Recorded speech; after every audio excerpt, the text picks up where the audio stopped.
మనం 6వ వచనం వెళ్ళక ముందు మన లేఖనాల ద్వారా పరిపూర్ణ ఆరాధన చేస్తున్నాం. ఆ లేఖనాల ద్వారా మనం చూస్తున్నాం. కీర్తన 118 8వ వచనం చూడండి. కీర్తనలు 118 8వ వచనం.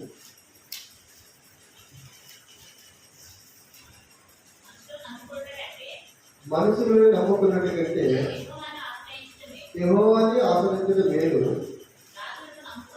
రాజులని నమ్ముకున్నట్టు కంటే యెహోవాని ఆశ్రయించడం మేలు. చాలు ప్రార్థన చేసుకున్నాం. మోకరించండి.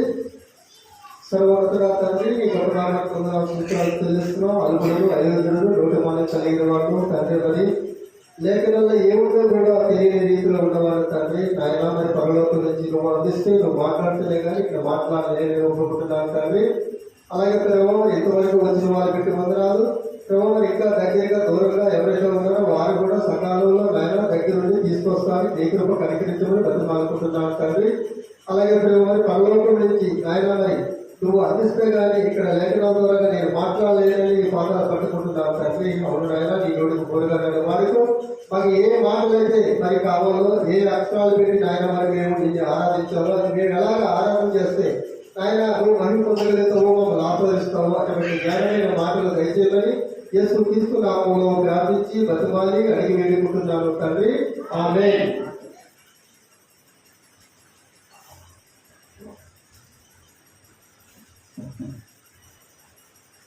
వాళ్ళరా మరి నేను చెప్పాల్సింది ఏంటంటే,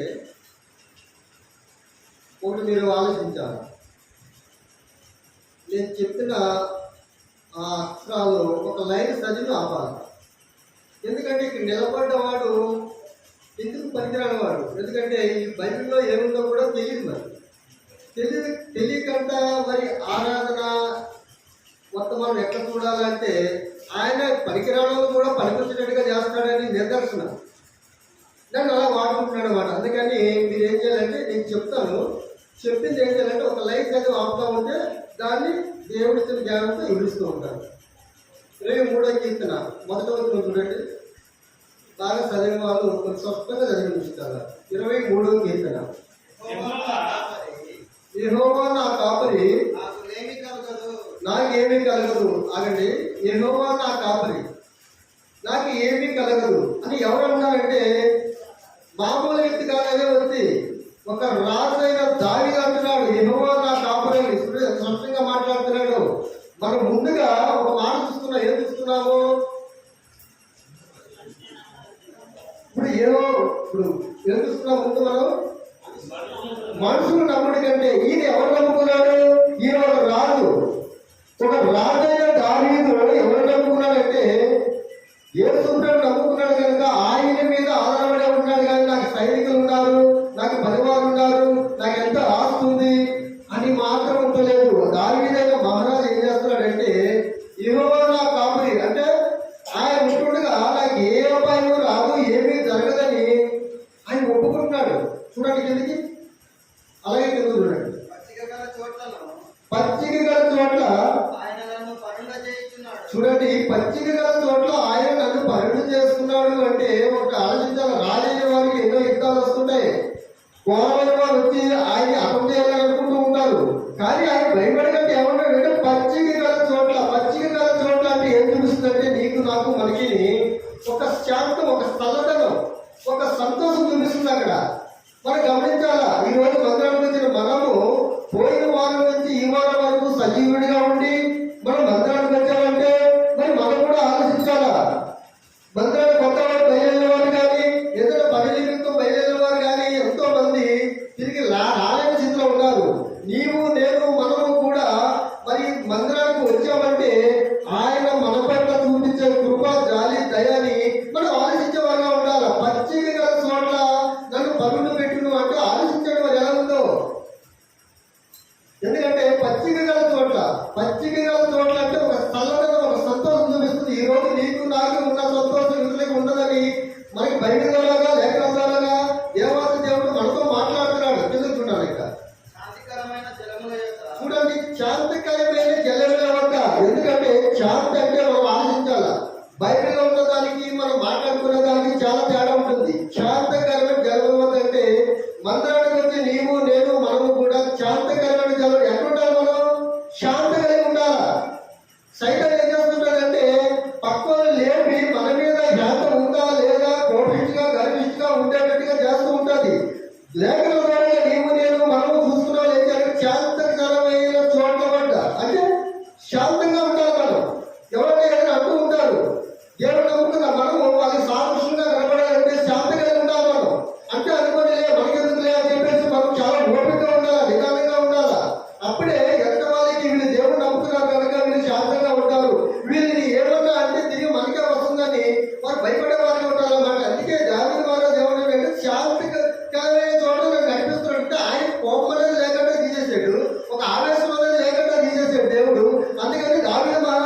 అంగీకరిస్తారనుకుంటున్నావు అని అంటే మనకి 29వ స్థానాలు దావీదు మహారాజే శాంతకరమైన చోట్ల నడిపిస్తున్నాడంటే ఎంత శాంతంగా ఉండగలుగుతున్నాడో రాజు ఒకసారి ఆలోచించాలి. చూడాలి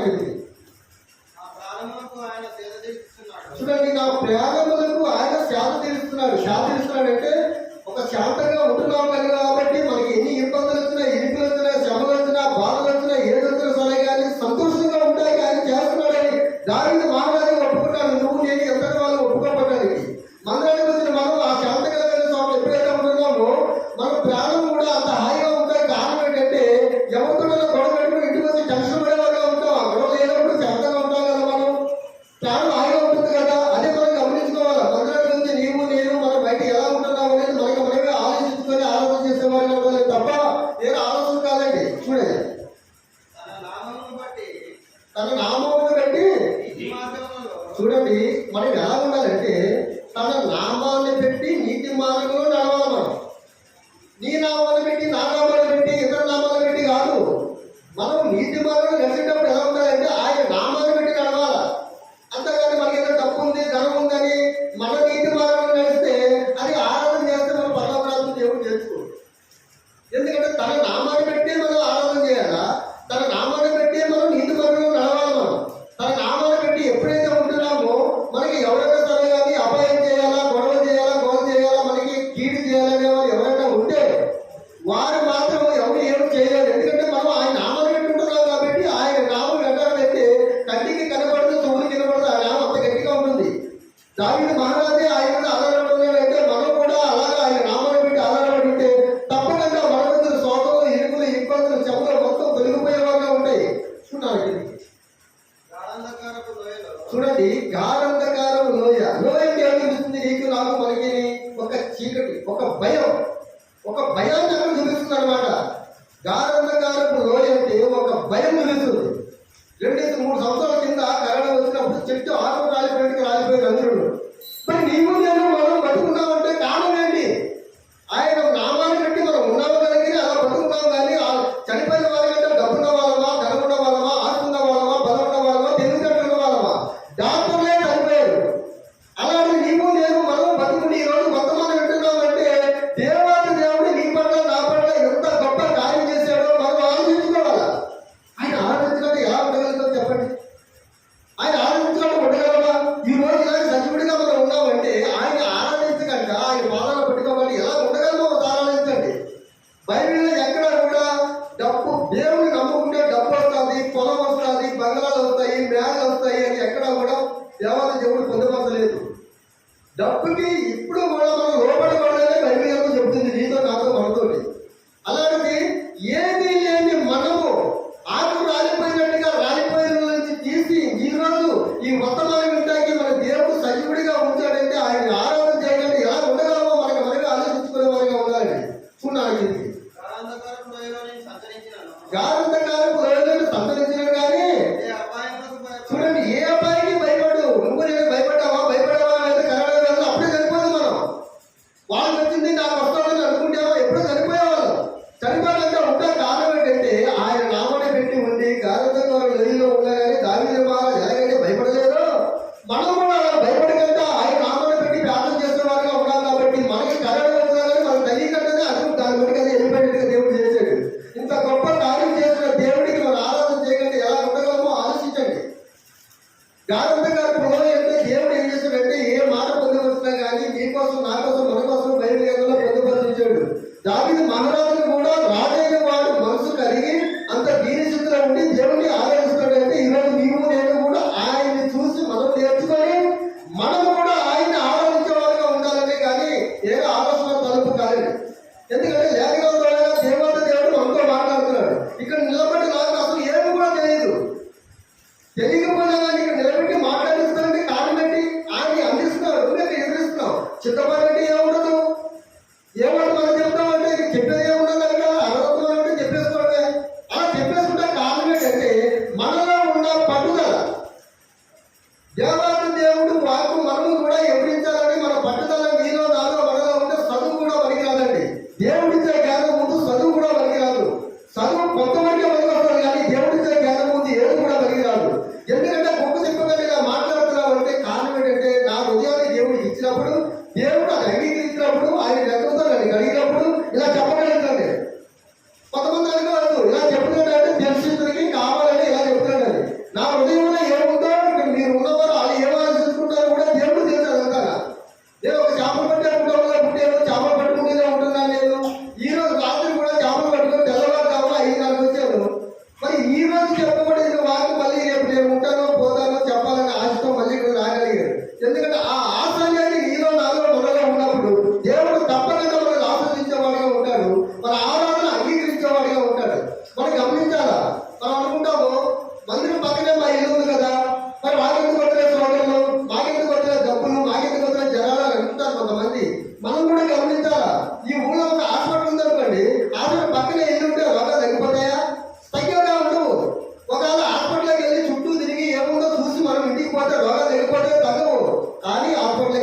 టానిక్ తీసుకోవాలా, ఎక్స్రే తీసుకోవాలా, మనకి ఏ రోగం ఉందో మనకు చెప్పాలా, దాన్ని బట్టి ఆ మెడిసిన్ ఇవ్వాలా. ఆ మెడిసిన్ క్రమం తప్పుగా వాడితేనే ఈ రోగం తగ్గుతుంది.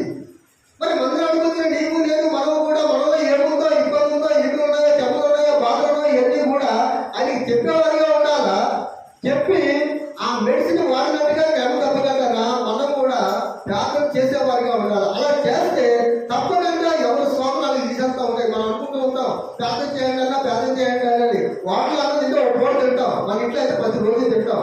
అలాగే మనం ప్రార్థన చేసుకుంటే దేవుడి సన్నిధిలో మనం నిలబడగలుగుతాము, మనం గొప్ప దంతులుగా కూడా ఉండగలుగుతాం. ఏది లేనివాడు లేదు, ఏది తెలియని వాడు కూడా మరి ఇలా చెప్తున్న కారణం ఏంటంటే మనలో ఉన్న పట్టుదల, ఆ ఆశ అనేది ఇలా ముందుకు నడిపిస్తుంది. నేను ఇలా చెప్తాను కారణం ఏంటంటే మంది నడిపించే మనము ఎలా ఉంటున్నాము, ఏం చేస్తున్నాము, బయటకు వెళ్తే మరి మందిరానికి ఏం చేయాలనుకుంటున్నామని కృపలో ఆలోచనలో ఉండాలి. మనం అంతా ఆ ఆలోచనలో లేకపోతే మనం ఎందుకు పనికిరాని వారిగా ఉంటామని నేను మరి బైబిల్ గ్రంథం లేఖనాల ద్వారా మాట్లాడుతున్నాను. చూడండి, నీవు నాకు తోడయుండు, నీ దుడ్డి కరయు నీ దండము నన్ను ఆదరించి, నీవు నాకు తోడయుండు. ఆయన మనకు తోడయుండో ఎవరి తోడు కూడా అనలేదు మనకు. మనం అనుకుంటాము మన పిల్లలంతా హైదరాబాద్ ఒకరు చదువుకుంటూ ఉంటారు, కానీ ఇక్కడ ప్రార్థన చేస్తే దేవాలయ దేవుడు అక్కడ ఉన్న వాళ్ళు కూడా ఆచరించగా చేస్తున్నాడు ఆయన. ఎందుకంటే మనమైతే అలా టైం పడుతుంది, కానీ ఆయన ఇక్కడ ప్రార్థన చేయగానే అక్కడ వాళ్ళకి ఏం కావాలో కూడా సమకూర్చేలా ఉంటాడు. ఎందుకంటే దేవాలయ దేవుడు అన్ని చోట్ల ఉంటాడు. ఎక్కడ ఇద్దరు ముగ్గురు ఉంటే నీ నామాన్ని పెట్టి ప్రార్థన చేస్తే అక్కడ నేను ఉంటాను అంటున్నాడు ఆయన. మరి అందుకని ఆయన తోడుగా ఉంటున్నాడు. వాడు తోడుగా ఉండాలంటే మనం ఏం చేయాలంటే మన పిల్లలు, మన చుట్టుపక్కల వారు ఎవరైనా సరే, ఎక్కడ ఉన్నా సరే మనం ప్రార్థన చేసే వారిగా ఉంటే దేవుడు తప్పకుండా వాళ్ళు కాపాడేవారుగా ఉంటారు. మనం ఏం చేస్తామంటే కొత్త మరి ఉద్యోగాలకు వెళ్ళినప్పుడు, పిల్లలు మన స్కూల్కి వెళ్ళినప్పుడు మరి ఏదన్నా చిన్న దెబ్బ తగిలితే మనం ఏమనుకుంటామంటే ప్రభావం 10 వారం మందిరానికి వస్తున్నాం కదా, మందిరంలో పరిపాలనగా చేస్తున్నాం కదా, చేపలు చేస్తున్నాం, ఊడుస్తున్నాం, అన్ని చేస్తున్నాం మేము, మరి మాకే ఎందుకు వచ్చాయి అనుకోవచ్చు. కానీ మీరు బయటకు వెళ్ళేటప్పుడు వచ్చేటప్పుడు మనం చెప్పేవారు ఉండాలా. ఒక చిన్నపిల్లవాడే తండ్రి కానీ తల్లి కానీ చెప్పకుండా గంట సొమ్ము కనబడకపోతే ఇక్కడ వచ్చినట్టుగా మాట్లాడి మనం కొట్టేవారిగా ఉంటాం. దేవుడు నిన్ను నన్ను మనల్ని పుట్టించిన దేవుడికి చెప్పకుండా పోతే నింద రెండు చేస్తే మనం చేసే ఆరాధన ఆయన అంగీకరిస్తాడా? మనం ఆలోచించాలి అదే మాట.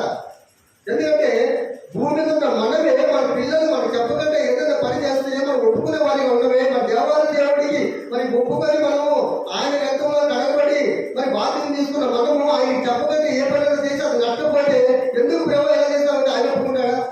మనకి గమనించాలా, ఇదే ఆలోచించాలా. ఏదైనా సరే కానీ దేవుడికి చెప్పి చేస్తాడు తప్పకుండా ఆయన ఈ రోజు చేయొచ్చు, మరి ఏ పని చేయొచ్చు, 2 సంవత్సరాల పైన చేయొచ్చు, కానీ అది గొప్పగా ఉంటుంది, ఆశీర్వకరంగా ఉంటుంది. దాన్ని చెడగొట్టేవాడు ఎవడు కూడా ఉండడు. అందుకని దావీదు మహారాజు ఏం చేశాడంటే ఆ యెహోవా దేవుడి మీద ఆశపడి ఉన్నాడు ఆయన. చూడాలి, ఈ మాట జాగ్రత్త గుర్తు పెట్టుకోవాలి. మనం ఎవడన్నా ఏదైనా అంటే మనం భయపడేలా ఉంటాము, భయపడిపోతూ ఉంటాం మనం. అక్కడ ఏమన్నాడంటే నా శత్రువులు ఎదుట నాకు భోజనం సిద్ధపాటు చేస్తును అంటే మనకు చంపేసేవారి ముందు కూడా ఆయన భోజనం సిద్ధపాటు చేస్తాడని ఎంత ధైర్యంగా చెప్తాడో ఆలోచించండి. ఎవరైనా ఏదైనా ఇంటి పక్కలతో గొడవ పెట్టుకుంటే ఆయన చుట్టూ కూడా తొమ్మిది కూడా చూడం మనం. నీకోసం నా కోసం మన కోసమే ఆ మాట పొంది వచ్చింది. అక్కడ నా శత్రువులు ఎదట భోజనం చేస్తున్నాం అంటే ఎంత గొప్ప మాట కూడా ఆలోచించాలి. ఎందుకంటే ఎప్పుడు కూడా మనం భయపడకంట మనల్ని చంపంగా వస్తున్నారు అన్నప్పుడు కూడా మనం వాకించి ప్రార్థన చేస్తే వాడు హృదయాన్ని మార్చేస్తాడు. హృదయాన్ని మార్చేస్తాడా అన్నా నువ్వు అంటావు కదా, అది ఎట్లా కుదురుతాదంటావు అని మీరు అనుకోవచ్చు. మరి ఇక్కడ పూజించే లేదు, మరి ఇలా సువార్త చెప్పబోతున్నది కూడా లేదు. మరి అడ్డము తిరిగి మరి మాట్లాడి నాతోటే పులిపిడి మీద వాకు చెప్పిస్తున్నాడే. మరి శత్రువు ఏదైనా బోధించేస్తా కానీ ఏర్పాటు చేయలేడా?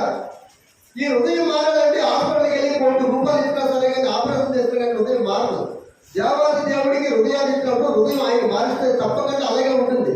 మరి తాగిపోతుగా తిరిగిపోతుగా ఎఫ్ఎస్గా నేను ఉన్నప్పుడు 2వ సార్లు మరి బొట్లు పెట్టుకుని కూడా తాగేవాడిగా ఉన్నాను. నా హృదయాన్ని ఎప్పుడైతే దేవుడికి ఇచ్చానో అప్పటి నుంచి ఊసులు ఉమ్ముని నాలుగుతో ఎలాగైతే నాకలేమో అంత ఆశగా కనిపిస్తుంది అది చూస్తుంటే.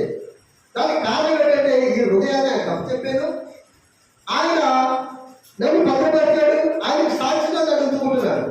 ఇంతకంటే ఏం కావాలి చెప్పండి? అంటున్నాను ఇక్కడ. చూడండి, నూనెతో నా తల అంటున్నాం. ఎంత గొప్ప మాట చూడండి. దేవాది దేవుడు మన పైన చేసినప్పుడు అంతకన్నా ధనికి ఏమైనా కావాలా? మనం కూడా ఏం చేస్తుంటామంటే, ఎవరైనా రోగిష్టిగా ఉన్నప్పుడు, అనారోగ్యంగా ఉన్నప్పుడు, ఏదైనా మన ఇబ్బందులతో ఉన్నప్పుడు, సంఘటనలుగా మనం ఉన్నప్పుడు వాళ్ళు ఏం చేస్తుంటారంటే, మరి రమ్మని ఇంటికి పిలుచుకోవడం లేదా మందిరానికి వచ్చి ప్రార్థన చేయమంటారు. ప్రార్థన చేయమంటే మనం ఏం చేస్తామంటే, ఆయన నామాన్ని పెట్టి నూనెతోటి వాళ్ళకి ప్రార్థన చేసేవారుగా ఉంటాం. కానీ దేవాది దేవుడే తన చేతితో నూనె అందిస్తున్నాడు అంటే అంతకంటే గొప్ప ధన్యత ఎవరికి కావాలో చెప్పండి. నీకు నాకు ఆ ధన్యత రాదు మనకి, ఆ మంచితనం రాదు మనకి. మరి ఆయన మన తలపైన నూనె అంటారంటే మనం ఎలా ఉండాలా అనేది మనం ఆలోచించాలి. దావీదు మహారాజే దేవుడిని ఒప్పుకున్నాడు కనుక అంతకంటే బహు జాగ్రత్తగా ఒప్పుకొని మనం చేసే ఆరాధన ప్రతి మాట కూడా పర్లాకరాజు చేరేటట్టుగా ఉండాలి. మనం ఇంకో మాట గమనించాలి. ఆరాధన చేసేటప్పుడు మనం ఏం చేస్తామంటే, మన ఒక్కమే 5 నిమిషాలు చేస్తాం. పక్కన ఉన్నవాడు 2 సంవత్సరాల నుంచి మందిరానికి వచ్చినా కానీ ఆడ ఆరాధన చేయబోరు, మనం ఏం పట్టించుకోమం. ఎందుకంటే ఆయన కూడా పక్కన వాడు కూడా ఆరాధన చేయాలంటే మనం ఆరాధన చేస్తే వాడు 3 మాటలు చేస్తాడు. వాడు ఉసుకల్పే వాళ్ళగా ఉండాలి. మందిరానికి వచ్చిన వ్యక్తిని కూడా ఆరాధన చేస్తానికి ఉసుకల్పే వాళ్ళగా ఉండాలి. ఒక 3 నిమిషాలు చేస్తాం అనుకోండి, మనకి ఏం అర్థం కాదు. పక్కన వాడికి అర్థం కాక నాకు ఎందుకు లేదనుకుంటాడు. అదే మనం 6 మాటలు 4 మాటలు చేసాము ఇంతే కదా అనుకుంటాడు. చిన్నపిల్లవాడు ఎల్లగానే 10వ తరగతి అక్షరాలు చెప్పరు, 1 2 చెప్తా ఉంటారు. దాన్ని పెట్టి వాడు పెద్ద అయిన తర్వాత ఎక్కడ పాస్ అవుతున్నాడు. అలా చేయాలంటే మనం కూడా ఏం చేయాలంటే, ముందుగా ఉన్న మనము ఆరాధన తెలిసిన మనము పక్క వ్యక్తి ఆరాధన చేయకపోతే వాళ్ళ దగ్గర కూర్చొని వాళ్ళకి అవకాశం కలగజేసి వాళ్ళతో ఆరాధించేటట్టుగా చేస్తే పర్లోకంలో నీ దేవుడు ఏమంటాడంటే, వాళ్ళు నత్తిగా మాట్లాడినా ఆరాధన చేస్తున్నా తప్పుగా ఆరాధన చేసిన ఒక చిన్న పిల్లవాడు తాత అంటే అమ్మ నన్ను తాత అన్నాడు ఎంతో సంతోషించేవాడుగా ఉంటాం. మనం అమ్మ అంటే అమ్మ అన్నాడు అని ఎంతో మంది చెప్పుకుంటుంటాం.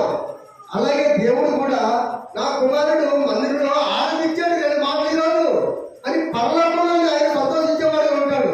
ఆయన సంతోషించేవాడుగా ఉన్నాడంటే ఎవరి ద్వారాగా ఈ వ్యక్తి ఆరాధన చేసాడు అనేది ఆయన తెలియదా? ఆ ఆశీర్వాదం మనకు రాదా? దాన్ని పెట్టి మనం ఉండాలి. అంతేగాని వారి టైం కూడా మనం గౌరవించగా ఉండి మనమే ఎంతో పొడుగుగా ఆరాధన చేస్తుంటే వారే చేస్తారని ఇంత ఆరాధన నేను చేయలేను కదా అని వాళ్ళు ఎక్కడ ఉన్న వాళ్ళు అక్కడే ఉండిపోయే వారిగా ఉంటారు. కానీ పైకి వచ్చే వారిగా ఉంటారు. పైన వాళ్ళు కూడా మనతో పాటు తీసుకురావాలా, వాళ్ళు కూడా మనం ఆరాధన చేసేటట్టుగా చేయాలంటే ముందుగా మన ఆరాధన చేసిన వాళ్ళు పక్కవాడికి అవకాశం ఇచ్చి ఇట్లా చెయ్యాలని ఆరాధన చేయించే వారిగా ఉంటే దేవాది దేవుడు మన ఆరాధన కూడా 2 మాటలు చేస్తున్నా కానీ పరలోకంలో దేవుడు అంగీకరించేవాడిగా ఉంటాడు.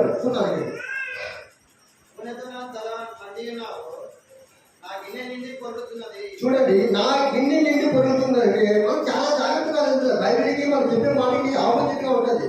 ఒక చిన్న పిల్లవాడు ఆకలేస్తే ఏం చేస్తాడంటే అమ్మ అన్నం పెట్టాడు. మనం ఏం చేస్తాం, ఆ తల్లి ఏం చేస్తుందంటే ఉండయ్యా పెడతానంటారు. మళ్ళీ అడుగుతాడు ఉండయ్యా పెడతానంటారు. ఆమె ఏదో పనుల్లో ఉంటుంది, ఆ పనులు చేసుకుంటూ అయ్యా పెడతానుండు ఇంకా టైం అవ్వలేదు కదా పెడతానుండు అని చెప్పేసి అంటూ ఉంటారు. అయినా వీడు పట్టు తప్పక ఆకలేస్తుంది కాబట్టి ఆకలి అన్నం అడుగుతూ ఉంటాడు. అప్పుడు ఆ తల్లి ఏం చేస్తుంది, నా కొడుకు ఎంత ఆకలితో ఉన్నాడు అని గిన్నె నిండా పెడుతుంది, ఆకలి తీరగా పెడుతుంది.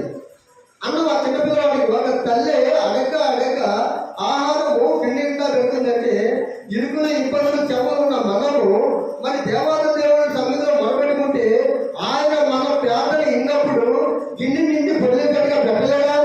మనం ఆలోచించాలా. బయటలో ఉన్న వాటికి మనల్ని అనుసంధానం చేసుకొని మాట్లాడితే ఏమవుతుందంటే నీ గిన్నె నిండి పడుతుందని ఎప్పుడు పడుతుంది? అది మనం గారంగా ప్రార్థన చేసినప్పుడు పట్టు ఉదలగట్ట ప్రార్థన చేసినప్పుడు ఆ చిన్నపిల్లవాడిగా తల్లి అన్నం ఎలాగైతే పెడుతుందో మనం కూడా దేవాది దేవుడు అప్పుడు మనకు అనుగ్రహించి ఆశీర్వదిస్తాడు. ఆయన ఆశీర్వదిస్తే ఇక ఎవరు మనం చెప్పలేడు. మనం ఎంతో హెచ్చించే వారుగా ఉంటాం. అట్టి ప్రార్థన కలిగి ఉండాలి, మనం అట్టి ఆరాధన కలిగి ఉండాలి.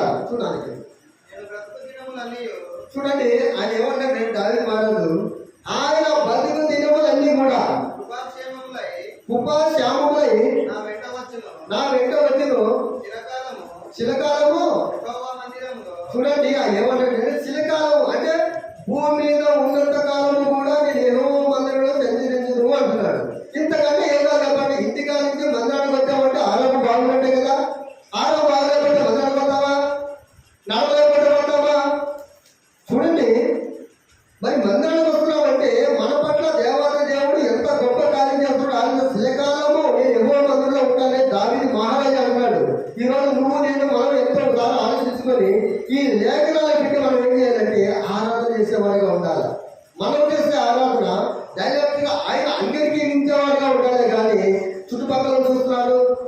వస్తుంది, నేను బాగా చేయాలనుకుని మనుషులు చూసి చేసే ఆరాధన దేవుడు అంగీకరించడు.